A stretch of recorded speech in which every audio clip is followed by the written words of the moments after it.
어제까지 무슨 일이 있었는지 잘 모르겠지만 기뻐해야 합니다. 즐거워해야 합니다.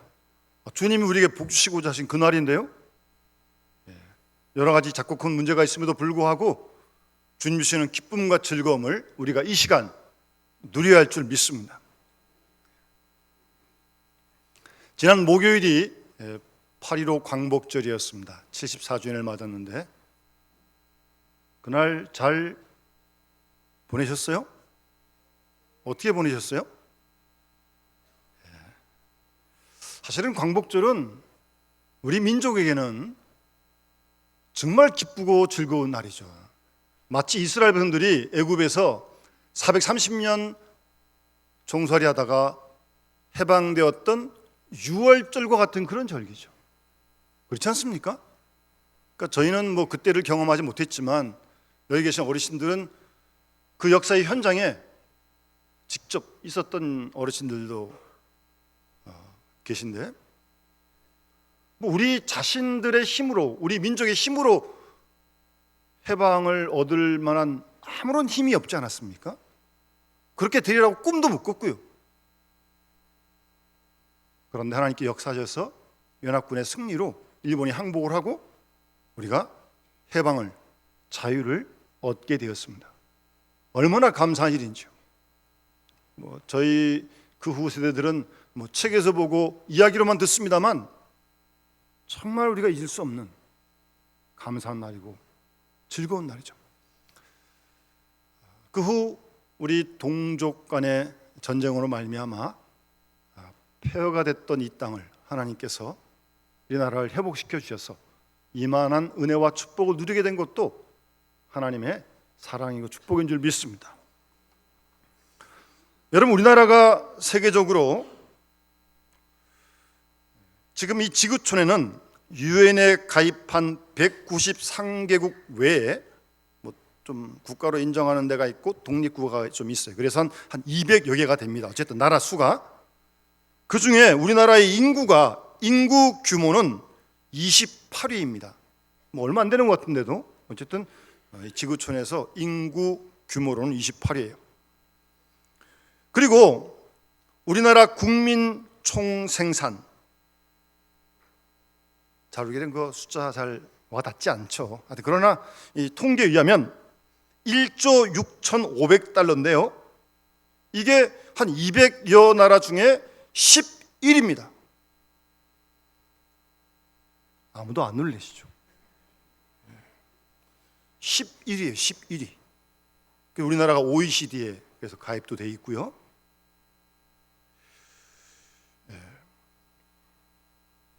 그리고 여러분, 우리나라의 수출액이 얼만큼 되는 줄 아십니까? 수출액. 중국, 미국, 독일, 일본에 이어서 세계 5위입니다. 우리나라 수출이. 올해는 조금 침체돼 있긴 하지만 수출액이 세계 5위라니까요.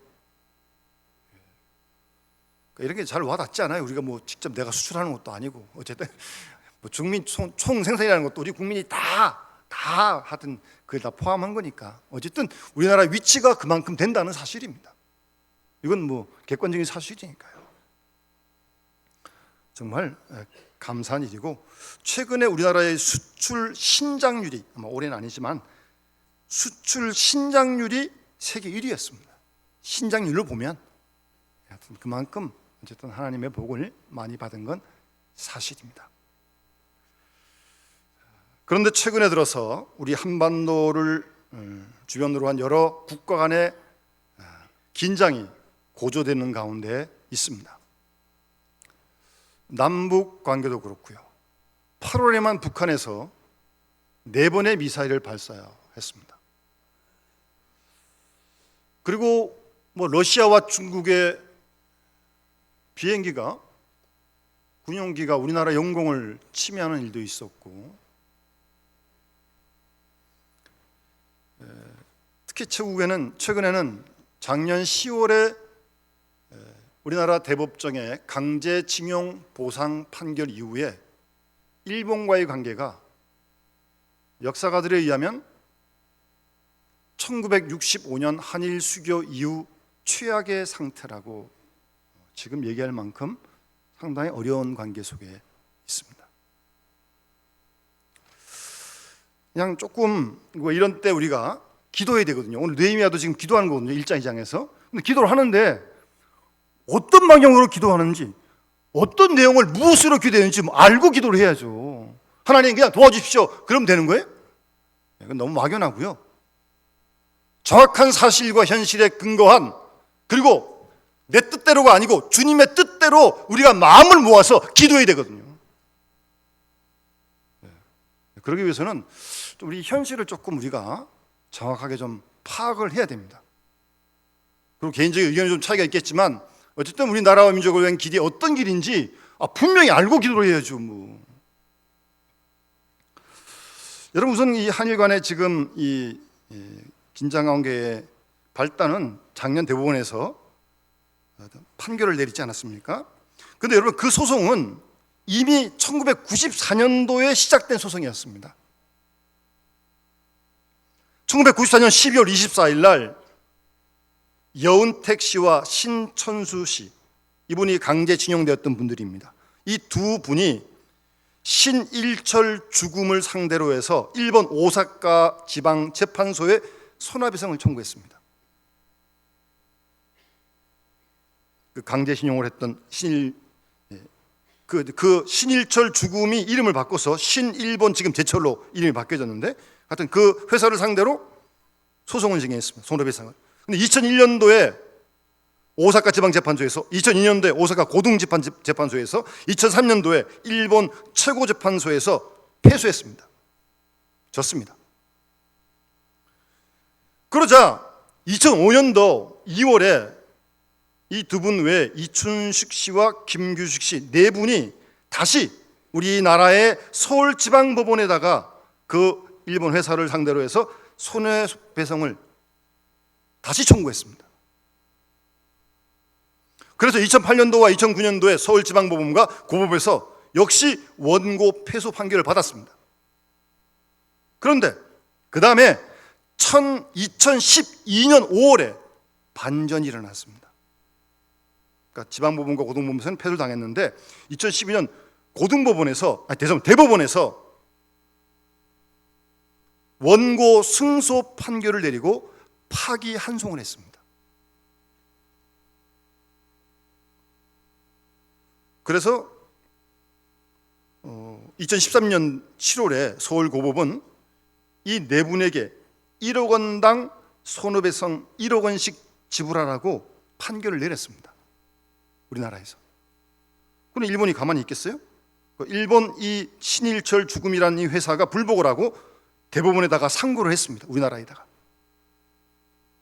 근데 그 재판이 지지부진 이렇게 되다가 그 사이에 이 네 분 중에 세 분 돌아가셨습니다. 이제 이춘숙 씨라는 한 분만 남았어요. 98세예요. 그 사이에 재판이 지지부진되다가 작년 10월에 다시 1인당 1억 원씩 배상하라고 우리 대법원에서 판결을 내린 겁니다. 이제 그 후로 이제 일본과의 어떤 복잡한 미묘한 관계가 시작되게 된 것입니다. 제가 아는 그 장로님이신데 이분이 일본에서 경제학을 공부하신 분이십니다. 아주 일본 통이십니다. 경제학 공부를 했고, 이분이 이제 기자 생활을 오래 하다가 지금은 은퇴했는데, 이분이 얼마 전에 어떤 일간지에다가 일본을 잘 아니까 어떤 컬럼을 썼어요. 제가 그 내용을 쭉 읽어가면서, 아무래도 일본 전문가니까요. 그리고 또 장로님이시거든요, 이분이.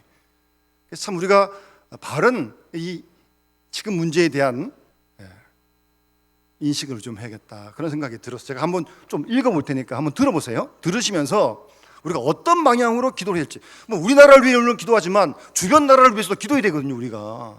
그렇지 않습니까?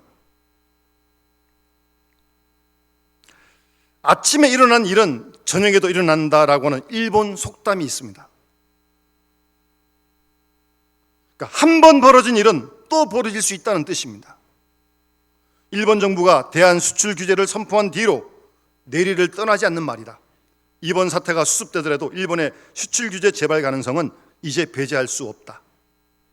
한국은 개발연대 이후 첨단 부품 소재를 일본에 의존해 왔지만 오늘과 같은 사태를 거의 우려하지 않았다. 오히려 거리상의 이점에 가성비도 좋은 일본산 부품 소재의 안정적 공급에 신뢰를 보냈다. 한국은 자체 부품 소재 개발에 시간과 자본을 쓰는 대신 일본에 의존하면서 최종재 생산에 몰입해 압축 성장을 이뤘다. 그런데 그 신뢰는 무너졌다. 일본의 선포는 한국의 주력 산업인 반도체 분야를 타겟으로 삼아 한국 경제가 하강 국면에 들어선 때를 골랐다는 점에서 매우 도발적이다. 북한 비핵화 이슈를 둘러싸고 사실상 문재인 현 정부가 외교 역량을 남북 및 한미 관계에 몰두하고 있는 상황에서 한미일로 상징되는 동아시아의 중요한 우방인 한국의 뒤통수를 쳤다. 정작 일본 정부는 모르쇠다. 수출관리 차원에서 운영 방침을 재검토하라는 것이 그들의 입장입니다. 물론 이런 문제를 세계무역기구에 우리가 제소할 수 있지만 또 이 재판 과정은 시간이 많이 요하는 일입니다. 일본산 부품 소재 공급에는 분명 차질이 불가피하다. 이번 수출 규제는 수출 금지가 아니라 절차를 까다롭게 하는 것이다. 다만 절차 규제는 대표적인 인력 규제로 자의적인 판단이 개입되면 심한 경우 수출 불허도 예상된다. 제가 얼마 전에 어떤 일간지를 읽다가요, 요즘 이 반도체 부품에 들어가는 일본에 수입하던 그 불화수소인가요? 그 물질을 한국의 어떤 벤처 기업이 만들어 가지고 성공을 했어요. 근데 이게 생산하려면 벤처 기업은 돈이 없잖아요. 어떤 큰 기업이나 이런 투자를 좀 요청했는데 아무도 투자를 안 하는 거예요. 금방 돈이 안 되니까. 10년 전에 어떡합니까? 그냥 그 벤처 기업은 접었습니다. 참 그 안타까운 소식이더라고요.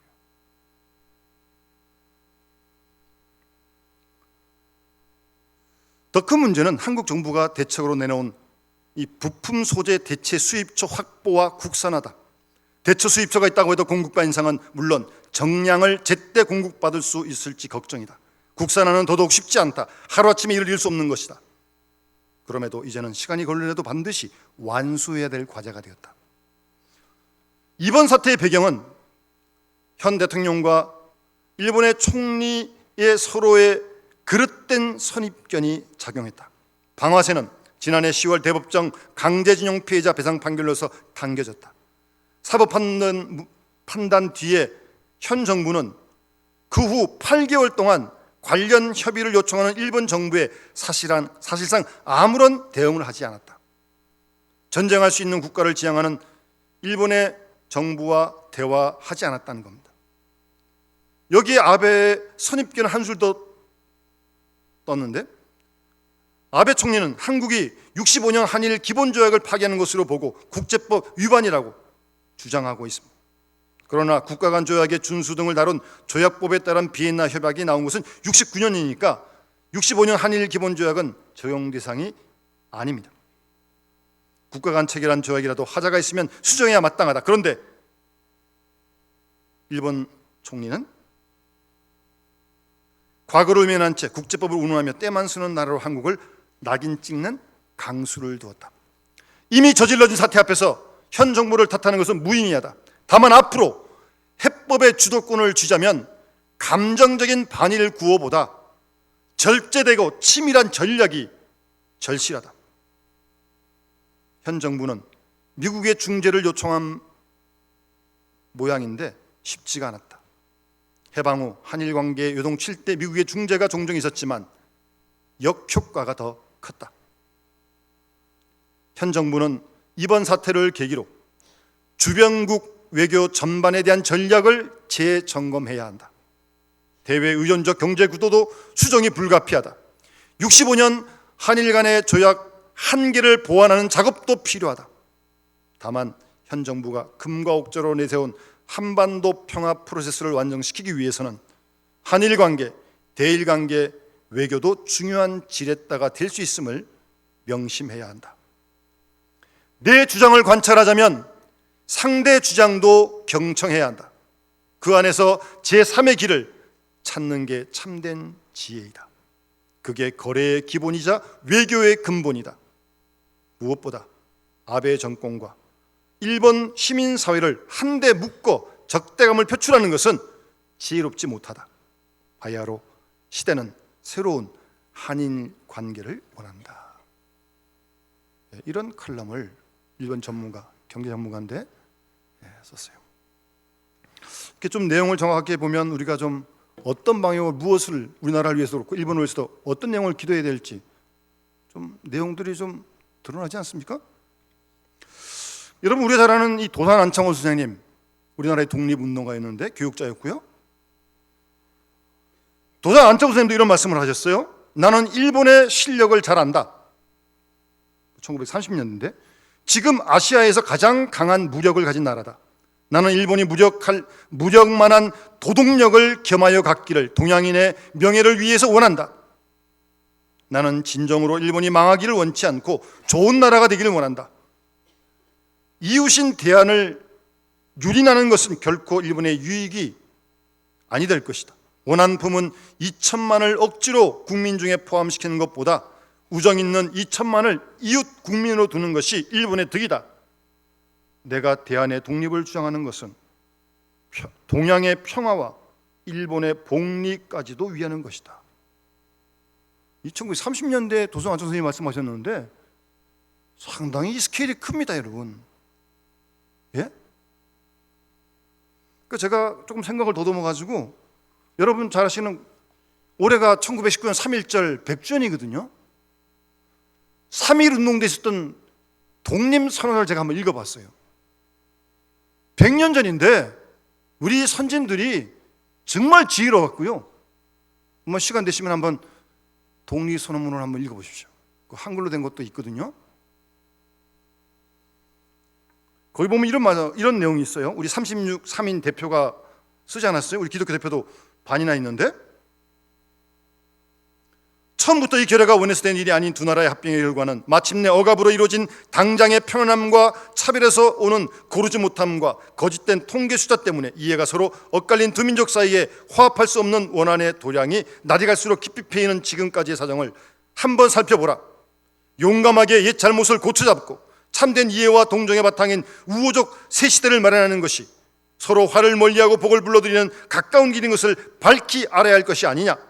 또한 울분과 원한이 쌓인 2천만 국민을 힘으로 붙잡아 묶어둔다는 것은 다만 동양의 영원한 평화를 보장하는 노릇이 아닐 뿐 아니라 이것이 동양의 평안함과 위대함을 좌우하는 4억 중국 사람들의 일본에 대한 두려움과 세함을 갈수록 짙어지게 하여 그 결과 동양 전체가 함께 쓰러져가는 망하는 비운을 초래할 것이 뻔한 터에 우리 조선 독립은 조선 사람으로 하여금 정당한 삶과 번영을 이루게 하는 동시에 일본으로 하여금 잘못된 길에 벗어나 동양을 버티고 나갈 이로서의 무거운 책임을 다하는 것이며 중국으로 하여금 꿈에도 피하지 못할 불안과 공포로부터 떠나게 하는 것이며 또 동양의 평화가 중요한 일부가 되는 세계 평화와 인류 복지에 꼭 있어야 할 단계가 되는 것이라. 이것이 어찌 구구한 감정상의 문제이겠느냐. 100년 전에 우리 조상들이 한 얘기예요 지금. 여러분, 이런 좋은 지혜를 우리가 배워 이어가야 되는 거 아닙니까? 우리가 기도 제목을 잘 알고 똑바로 기도를 해야 돼요. 주님의 뜻대로 기도를 해야 돼요. 아무렇게 기도하면 안 돼요. 이 동양이라는 게 뭐냐면 동아시아죠. 동아시아. 예? 오늘 본문에 느헤미야는요, 자신은 지금 포로로 바빌론에 잡혀와 있습니다. 그런데 친척으로부터 본국 예루살렘이 회파되어지고 백성들이 어려움과 같은 소식을 들었습니다. 그래서 느헤미야가 1장서부터 지금 기도하는 겁니다. 지금 1장 4절에 보면 내가 그 말을 듣고 앉아서 울고 수일 동안 슬퍼하며 하늘의 하나님께 금식하며 기도하여 라고 말씀하고 있습니다. 예? 자신은 지금 포로로 와 있지만 본국의 상황이, 예? 성이 다 무너지고 이 백성들의 삶이 피폐해진 그 소식을 듣고 울고 수일 동안 슬퍼하며 하늘의 하나님께 금식하며 기도했다고 그렇게 말씀하고 있습니다. 우리도 오늘 이 상황 속에서 나라와 민족을 위해서 느헤미야처럼 간절히 기도해야 됩니다. 어떤 분이 기도의 단계에 대해서 눈물에 구하는 기도가 있고 부르짖는 단계가 있고 그 다음에 눈물의 단계가 있다고 그랬어요. 부르짖는 것보다 구하는 게 더 약하고 구하는 것보다 부르짖는 것보다 더 강한 게 눈물의 단계인데 그 다음 더 강한 단계가 금식하며 기도하는 거죠. 그러니까 아주 강하게, 오늘 얘기하면 아주 세게 기도했다는 거죠. 세게, 나라 민족을 위해서요.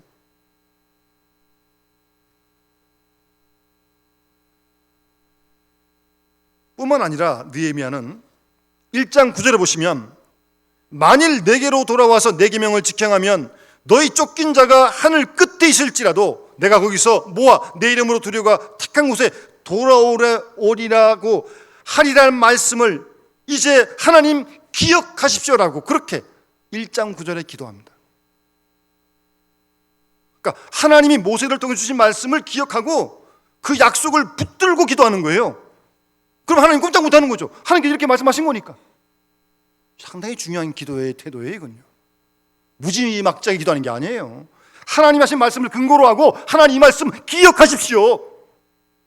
하나님이 쫓긴 자가 되어 하늘 끝에 있다 할지라도 너희가 돌아와서 내 계명을 지켜 행하면 하나님이 돌아오게 하겠다고 하시지 않았습니까? 하나님 꼼짝 못하는 거죠. 하나님 하신 말씀대로 붙들고 기도하니까. 기도는 믿음의 행위입니다. 기도는 하나님을 믿고 구하는 자에게 하나님이 주실 것을 끝까지 신뢰하는 것이 기도입니다. 하나님의 때 그렇게 믿고 기도할 때 역사가 일어나는 것입니다. 그래서 야고보서 1장 6절 말씀에도 믿음으로 구하고 조금 더 의심하지 말라고 말씀하십니다. 의심하는 자는 마치 바람에 밀려 요동하는 바다 물결 같으니 이런 사람은 무엇이든지 죽게 얻기를 생각지 말라고 말씀하십니다. 기도는 하나님께 대한 절대적인 신뢰와 믿음, 그 바탕 속에서 시작되어진 게 기도입니다. 그런 믿음의 기도가 하나님의 역사를 일으키게 되는 것입니다. 성경을 통해 보면 믿음의 기도가 홍해를 가르기도 했고, 믿음의 기도가 태양을 머물게 하기도 했고, 믿음의 기도가 해 그림자를 뒤로 물러서기도 했고, 믿음의 기도가 하늘에서 불을 내리기도 했고, 믿음의 기도가 헤아릴 수 없는 많은 기적을 일으킨 것을 성경은 우리에게 증거해 주고 있는 것입니다. 믿음의 기도가 병든 자를 구원하리라고도 말씀하십니다. 믿음의 기도가 역사하는 힘이 있습니다. 하나님의 약속을 굳게 믿고 우리가 강하게, 세게, 간절히 기도해야 하는 것입니다. 그랬더니 오늘 2장에 이런 하나님의 은혜를 힘입게 되는 거 아닙니까? 예? 얼굴에 수색이 있는 걸 왕이 알아채리고 먼저 얘기하기도 전에 너 뭐 원하느냐? 잠깐 묵도하고 기도하고 이 느헤미야가 지혜롭게 대접을 하잖아요. 그랬더니 8절 말씀에 내 하나님의 선한 손이 나를 도우심으로 왕이 다 모든 걸 허락하셨어요. 내 하나님의 선한 손이 도와주셨기 때문에 이 모든 일이 가능해서 돌아와가지고 성을 다시 재건하게 되는 것입니다. 하나님의 선한 손이 도와주셔야 됩니다. 그래서 시편 146편 3절 말씀에 귀인들을 의지하지 말며 도울 힘이 없는 인생도 의지하지 말고 그의 호흡이 끊어지면 흙으로 돌아가서 그의 생각이 소멸되기 때문에 사람도 인생도 의지하지 말고 야곱의 하나님을 자기 도움으로 삼고 여호와 자기 하나님에게 자기의 소망을 두는 자가 복이 있다고 말씀하십니다. 뭐 이 나라 저 나라 남의 나라 의지할 거 없어요. 다 자기 나라가 자기 이익만 챙기지 뭐 남 위해서 뭐 퍼주겠어요? 사람도 의지할 거 없습니다.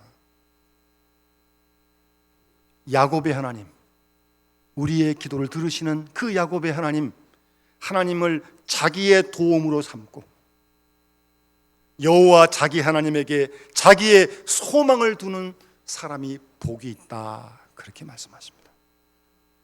그래서 시편 33편 시인도 한번 따라합시다. 여호와로 자기 하나님을 삼은 나라, 하나님의 기업으로 빼심받은 백성은 복이 있도다. 아멘.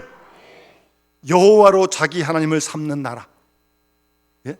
여호와로 하나님의 기업으로 빼심받은 백성이 복이 있다고 말씀하십니다.